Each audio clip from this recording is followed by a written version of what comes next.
You're commuting home with Katz and Cosby. Now, here's John Katzimatidis and Rita Cosby on 77 WABC. And joining us now here on Katz and Cosby is Joe Concha, the great Fox News media expert, also author of another big best-selling book. This one is Progressively Worse, Why Today's Democrats Ain't Your Daddy's Donkeys. Congrats, by the way, on the book. I know it hit the bestseller list. Joe, it is so timely. I can't think of what a juxtaposition between Donald Trump talking to Elon Musk for hours, answering any questions. Contrast that with Kamala Harris, who has become a chameleon and hiding. But she's not in the basement of Delaware.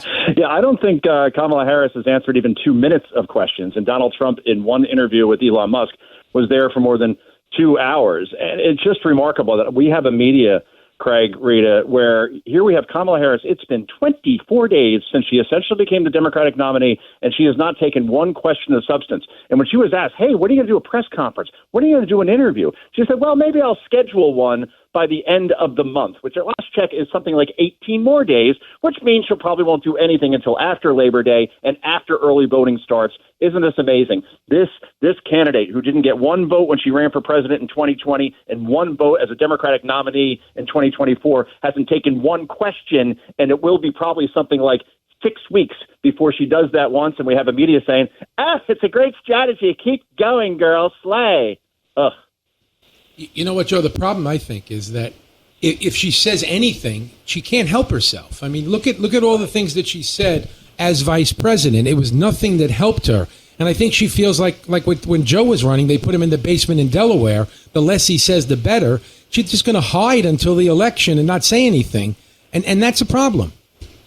Greg, you're so right about that. I mean, she cannot speak outside of a teleprompter and without a script. We saw that over and over again when she was probably one of the worst presidential candidates you'll ever see in 2019, to the point where she didn't even get to Iowa. She had to drop out because she was fifth in her own state of California, because once people hear her outside of this standard stump speech, they know it's clean up on aisle 5, 17, 24, and 28 in terms of all the things that she says, which oftentimes doesn't make sense. I mean, at least Biden had an excuse with, having dementia, basically. With her, she just does not speak very effectively, and she's going to have to answer so many questions, right? Like, hey, you were against fracking 100%, now you're for it. You're against fossil fuels, now you're for them. You were against abolishing ICE. Where do you stand on that, Madam Vice President? Oh, are you still for sanctuary cities? Are you still for Medicare for all? Are you still for eliminating private health insurance? Are you still for giving health care to illegals? Do you support men and women competing against each other in sports? And do you support my fourth grader in elementary school having a tampon machine in the bathroom like your vice president does? So I'd love to hear her have to answer any questions around that, because she just won't be able to defend the indefensible. I don't think anybody can when you think about the positions that she's taken. So Joe Concha, what about also Tim Walz? I mean, the more we hear about him with all this crazy stuff with the stolen valor, he's now chummy with this imam, this Muslim cleric who was praising October 7th and praising Hitler. I mean, this guy, he needs to answer questions too. She picked him. That's amazing. And he's the guy who tries to play the tough guy, right? The tough guy who also will not answer any questions in any way, shape, or form, Tampon Tim. And the stolen valor thing just keeps getting worse and worse. And you could only imagine what it would be like if J.D. Vance ever fabricated stories the way he has. And then there's a record in Minnesota that he has to defend where, he let Minneapolis burn to the ground in 2020 because he would not send in the National Guard, and apologized even after doing that. So look, Kamala Harris, Craig, read it. She had, remember the movie Caddyshack? Did you both see that, 1980? Bill Murray? Yeah, I love that. I love that movie. We both are smiling. We love that. Okay. Remember the ending where they're playing in a golf tournament and the ball's just about to go in. It's like 1 inch from the hole, right? That was Kamala Harris when she had to make her vice presidential pick. Like, that's how close it was. That's all she had to do was tap it in. And then Bill Murray started blowing up stuff and the ball eventually falls in. But the point is that she had a 1 inch putt and she missed it. All she had to do was take Josh Shapiro, and Nate Silver has an incredible stat out.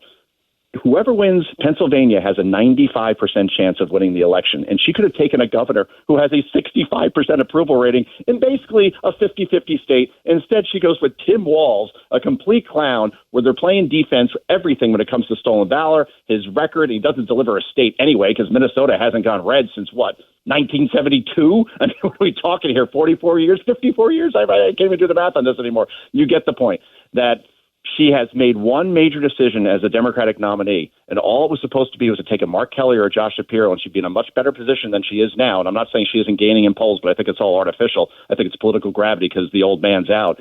But, man, the fact that she didn't take Shapiro, that speaks volumes as far as her decision-making and the fact there may be slightly an anti-Semitic problem in the Democratic Party.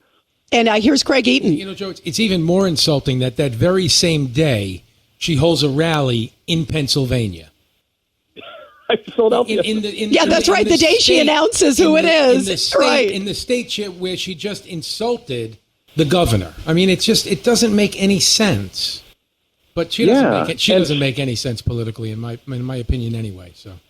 No, that's completely and totally true. We've seen her track record over the years. And for Josh Shapiro to still go out there and give such a full-throated endorsement, I would have been like, screw you. You're going to use this in my state? Why didn't you take me? But I get Democrats are good at one thing, and that is certainly about sticking together. And meanwhile, Joe Biden, are we going to hear from him? I know he did one T-ball interview over the weekend, but we still don't quite know why he left outside of, I guess, Nancy Pelosi pushed him aside. But can somebody ask him the question, please? If you don't think you could be president for the next 4 years, why the hell are you president for the next 4 months when you're barely working? He took another 5-day weekend last weekend in Rehoboth Beach, Delaware. Left on Thursday, came back on Monday. Yep. I mean, we deserve so much better as a country, considering that we're on the precipice of World War III. Maybe get back to the White House, at least pretend that you care, but they just hide him away because, well, they know he's toxic at this point. Yeah, it is. It is really a scary time. I think you're right. Who is running the White House? Joe Concha, thank you so much. We love you. Great to have you here. Thanks, Rita. Thanks, Craig. Have a good one.